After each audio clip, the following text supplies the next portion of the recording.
이 시간 말씀의 제목은 산상수훈이다는 말씀인데요. 오늘 말씀의 내용은 산상수훈하시는 가운데 8복에 대하여 8가지 복에 대한 말씀을 가지고 여러분들과 함께 은혜를 나눌까 합니다. 오늘 본문의 말씀은 마태복음 5장 1절에서부터 12절까지의 말씀입니다. 이 말씀 산상수훈이 뭡니까? 산상수훈이라고 하는 것은 말 그대로 예수님께서 산 위에 올라서서 설교를 했다는 거예요. 그럼 많은 오늘 말씀에 보니까 무리들이 예수께서 5장 1절에 무리를 보시고 그 많은 무리들을 보고 또 제자들과 같이 그 산에 올라가 앉아가지고 무리를 향해서 설교를 했다는 말씀입니다. 산상수훈이 있는가 하면은요, 또 뭐가 있나 하면은 선상수훈이 있습니다. 선상수훈이 뭐겠습니까, 여러분? 배에 올라서서 설교를 예수님. 오늘 이 말씀한 장소가 어딘가 보면은 우리가 읽은 앞에 4장 25절을 보면요, 갈릴리와 데가볼리와 예루살렘과 유대와 요단강가 건너편에서 수많은 무리가 따르니라. 그렇게 예수님을 따랐다는 거예요. 특별히 오늘 이 갈릴리에 두루 다니면서 회당에서 가르치고 이 갈릴리라고 하는 곳에서 가르쳤다. 그렇게 말씀을 하는데 이 갈릴리 호수의 지형을 보면은 가운데 호수가 딱 있고 호수를 둘러싸고는 산이 등성이가 높은 산이 바로 호수를 둘러싸고 있는 거예요. 그런데 예수님께서 얼마나 지혜로운가 하면요, 여러분들은 산상에서 예수님께서 설교를 했다 하면 상식적으로는 예수님께서 산 꼭대기에 서가지고 밑을 내려다보면서 설교를 했겠지, 그렇게 생각하겠죠. 예수님은 산 꼭대기에 서고 밑에 사람 무리들을 보고 말씀을 전했는 걸로 생각을 하는데, 제가 이 묵상을 하면서 가만히 생각해 보니까요, 예수님은 밑에 서가지고 산 위에 사람들이 꽉 올라가 있는데 밑에서 위를 보면서도 설교를 하셨겠다, 그런 생각도 들고, 또 그다음 이게 어떤 의미가 있나 하면은 예수님이 선상설교를 할 경우에는요, 무리들이 워낙 많이 따라오니까, 여기도 보니까 무리들이 얼마나 많이 오는지 몰라요. 그러니까 도저히 많은 사람들을 대상해서 말씀을 전하기가 어려우니까 예수님께서 배를 타고 호수 가운데 들어가는 거예요. 이 시대만 해도 이처럼 마이크가 있었겠습니까? 앰프가 있습니다. 예수님 음성으로 5,000명 이상 된 사람을 알게끔 알리려면은 지혜가 있고 이게 환경이 맞아야 되는 거죠. 그런데 배를 타고, 요즘 같이 어디 큰 배입니까? 조그마한 나룻배 같은 걸 타고 바다 안으로, 호수 안으로 들어가가지고 배 위에 서가지고 건너편 쪽에 언덕으로 쫙 앉아있는 5,000명을 향해서 예수님이 말씀을 전하는 거예요. 이게 얼마나 예수님께서 지혜가 높으냐는 겁니다. 그 많은 사람들 다 바라보면서 이 말씀이 전파되는 것, 고대 그 로마의 원형 경기장 같은 데 가보면요, 거기에서 노래 부르고 무대를 만들고 하는데 마이크도 없이 원형 경기장 안에 몇만 명이 모이는 경기장에서도 육성으로 노래하고 다 하는 원리가 거기에 있는 거예요. 그런데 이 무리들이 어떤 때는 예수님 말씀이 얼마나 달고 자기들이 오묘한지 그 말씀을 듣고 싶어가지고 집에도 안 가지고 예수님을 따라다니는 거예요. 온대로. 그러다가 어떤 일이 일어납니까? 저녁이 되고 밥을 먹여야 되는데 전부 배가 철철 굶고, 그래서 제자들이 어떻게 할까요? 이 돈을 가지고 가서 빵이라도 나눠드릴까요? 했을 때 예수님께서 어떤 역사를 이룹니까? 오병이어의 기적을 만들었어요. 보리떡 5개, 물고기 2마리를 가지고 5,000명을 무리를 지어 앉아가 먹이고도 남은 광주리가 몇 광주리였더라? 그렇게 기적을 만들면서 예수님께서 말씀을 전한 그 내용인데, 오늘 특별히 산상에서 말씀을 하는데 그 내용이 보니까 복을 주시고 복에 대한 말씀을 하는 겁니다. 오늘 말씀을 주제를 보니까 예수님께서는 우리에게 복을 주신다는 거죠. 복을. 예수님은 우리가 하나님으로부터 복을 받고 살기를 원하고 계시는 줄 믿으시기를 바랍니다. 예수님은 하나님의 뜻을 따라서 제자들에게 복된 사람의 모습이 어떤 것인가를 오늘 가르쳐 주는 거죠. 세상에 알고 있는 상식과는 아주 다른 모습입니다. 오늘 말씀을 통해 보면 예수님의 말씀은 이 시대에 살고 있는 우리에게도 복된 말씀인 줄 믿으시기를 바랍니다. 오늘의 말씀의 논지를 보니까요, 예수님께서는 그 산 위에서 말씀을 전하면서 복이 있다는 말씀으로 제자들을 가르칩니다. 첫 번째 보니까 가난하고 슬피 우는 사람에게 복 주시는 예수님에 대한 말씀이 3절과 4절에 나오고, 또 온유하고 의를 찾는 사람에게 복 주시는 예수님에 대한 내용이 5절과 6절, 그리고 긍휼과 청결을 가진 사람에게 복 주시는 예수님에 대한 말씀이 7절과 8절, 그리고 마지막에 9절과 10절을 통해서 화평과 의를 위하는 사람에게 복 주시는 예수님에 대한 말씀이 나옵니다. 여러분, 세상 사람들은요 다 복 받기를 원하죠. 여기 있는 여러분 모두 화 받기 원하는 사람 손 한번 들어보세요. 모두가 복을 받기를 원합니다. 예수님을 믿는 사람 역시 모두가 복을 받기를 원한다는 거죠. 다만 사람들과 예수님을 믿는 사람들에게 복의 내용이나 복을 받는 방법의 차이가 있다는 겁니다. 물론 공통점도 있겠죠. 그러나 중요한 차이점이 존재합니다. 이 세상에 예수를 모르고 살아가는 사람들은요, 복이라는 것이 기본적으로 어떤 복을 생각합니까? 건강의 복, 재산의 복, 가정의 복, 그리고 건강 같은 이런 관계를 자기들은 복이라 생각합니다. 좀 지식이 있고 유교적인 사상을 가지고 있는 사람들이라면은 또 어떤 면에서 정신적인 건강이나 남에게 선행하는 것, 이것도 자기들은 복이라고 강조할지도 모릅니다. 이런 복들이 대부분요 사람의 노력으로 얻어진다는 거예요. 이건 사람들이 자기 노력으로, 자기 의지로 이런 것들을 이룬다는 겁니다. 그런데 우리처럼 하나님을 믿고 신앙을 가진 사람들에게서 복이라는 건 어떤 걸 말합니까? 그건 바로요 하나님의 자녀가 되는 것, 하나님 나라의 시민으로 사는 복을 받으시기를 바랍니다.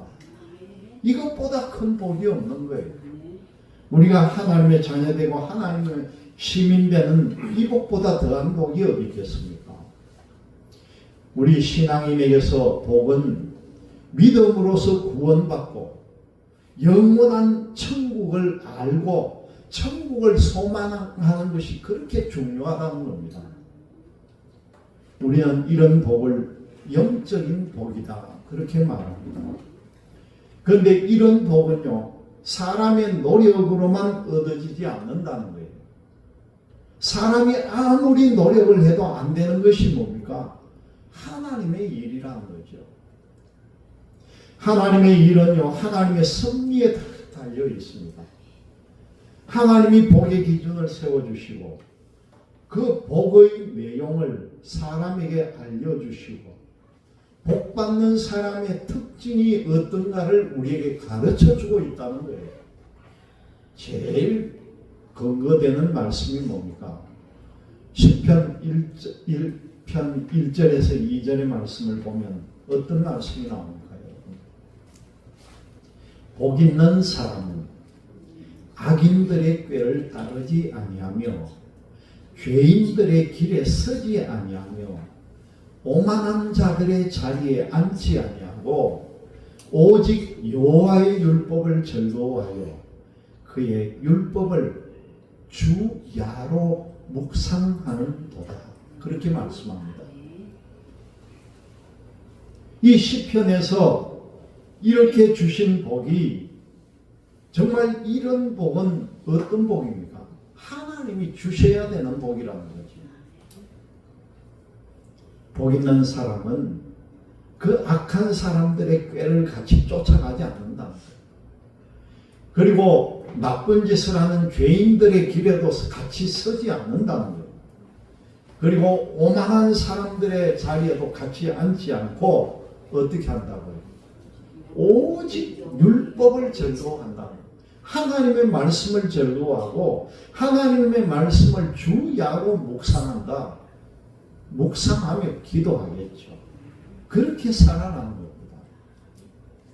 사람의 행동을 선택하고 마음가짐을 잘하면은 하나님의 마음에 들고 하나님께서 복을 주신다고 하면은 복의 선택권이 사람에게 있는 것 같습니다. 그런데 기준을 세워주시고 그 기준에 맞게 행동하도록 이끄시고 복을 주시는 분은 바로 하나님이라는 겁니다.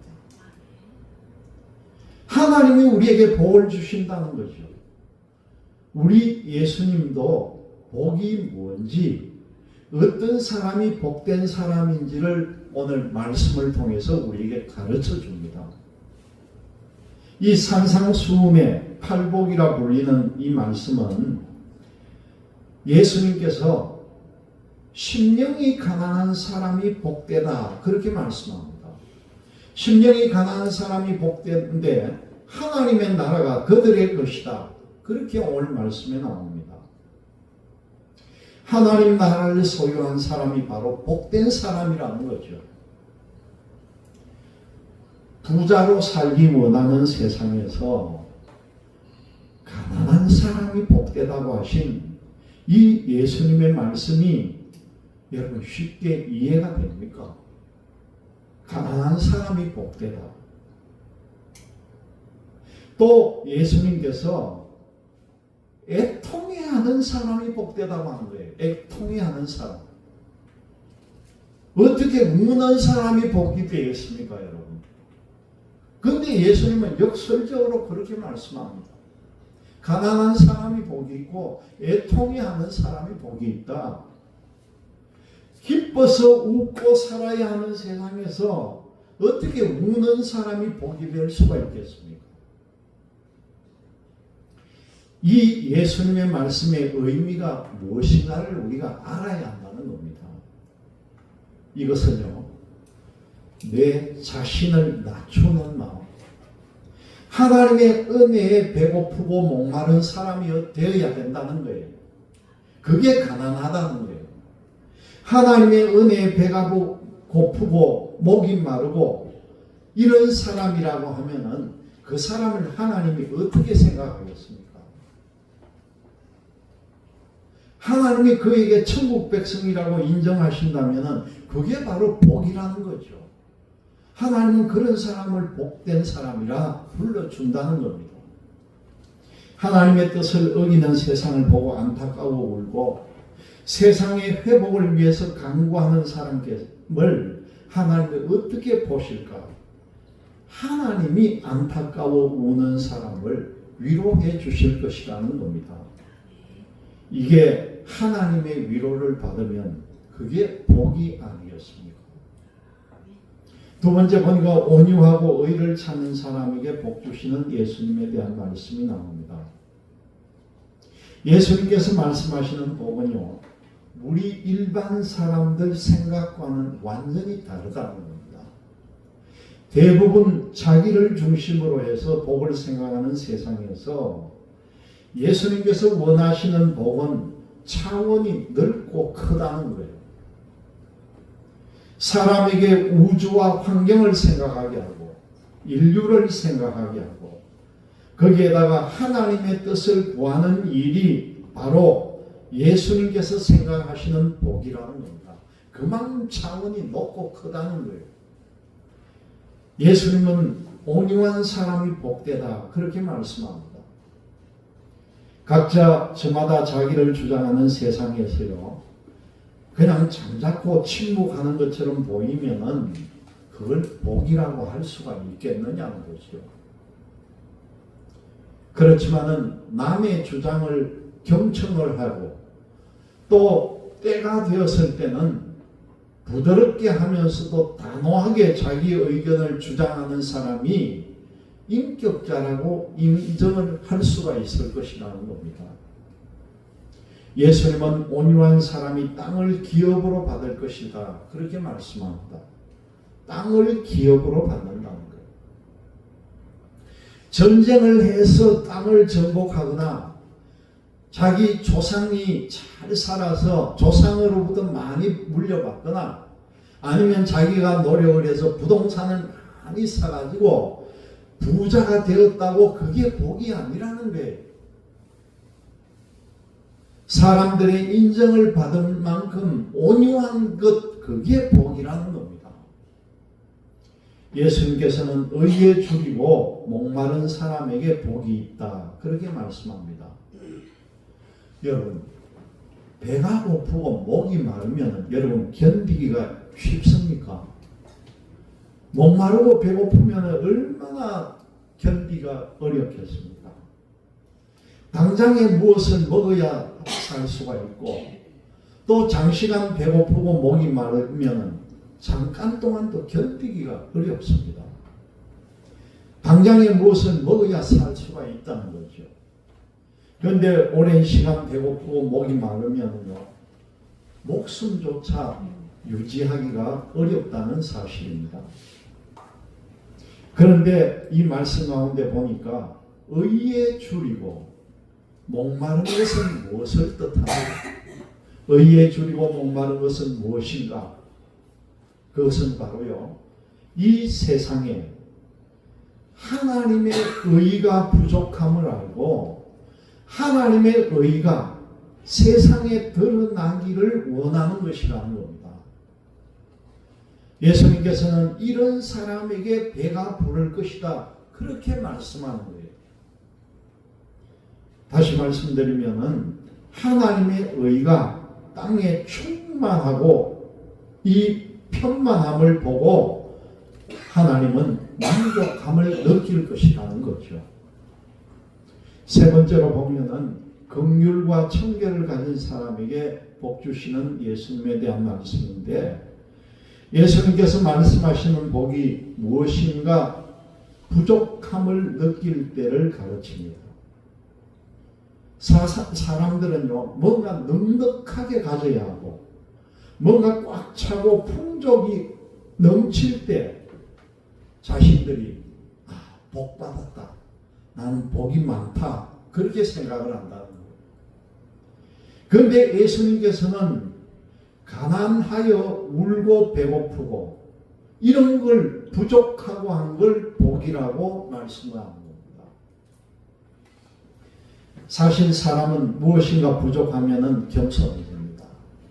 내 자신에 뭔가 가진 것이 없고 부족할 때는 말도 좀 없어지고 겸손해지는데요, 내가 너무 많이 가지고 풍족하면은 쉽게 말해가지고 기고만장해지는 것이죠. 남에게 베풀지 못하고 인색하게 된다는 겁니다. 예수님께서는 남에게 베푸는 것이 복되다 그렇게 말씀합니다. 예수님은 긍휼히 여기는 사람에게 복이 있다 그렇게 말씀합니다. 힘들고 어려운 사람의 마음에 공감을 해주고 그 지지해 주는 사람이 복되다는 거예요. 이런 사람들은 보통 보면 남으로부터 존경을 받습니다. 본인이 가진 것이 없어서 줄 수가 없다면요, 물질적으로 못 주더라도 공짜로 줄 수 있는 마음이라도 주라는 거예요. 이웃의 괴로움을 알아주고 위로해 줄 수 있어야 한다는 거죠. 그러면은 본인이 어려움을 당할 때 사람들이요 위로해 준다는 겁니다. 남이 어떻게든 다 알고 위로해 준다는 거예요. 우리 교회가 밖에 지금 냉장고 물을 아침에 제가 미처 못 채웠는데 나중에 점심시간 때 누가 좀 채워놓기로 합니다. 저걸 해놓으니까 이 더운 여름에 목이 마른 사람이 얼마나 많겠습니까? 10병 넣어놓으면 10병 그날 다 없어지고 20병 넣어놓으면 20병 다 없어져요. 간혹 가다가 이 가게에 어떤 갑자기 목이 마른 사람이 물 좀 주세요 하면 예 저기 가서 하나 꺼내 가세요. 그런데요 이런 저런 걸로 해가지고 사람들이 교회가 참 좋은 일 하네요. 우리에게 좋은 칭찬을 해줘요. 이게 얼마나 귀한 건지 여러분 아십니까?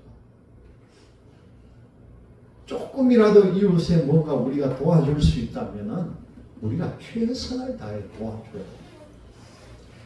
저희 물을 자주 채우니까 우리 앞에 점심때 한 번씩 배달하는 그분은 꼭 자기가 빈 그릇 갖다 주면서 물병 200ml짜리 그걸 이렇게 한 보따리 꼭 들고 갖다 주고 가는 사람이 있어요.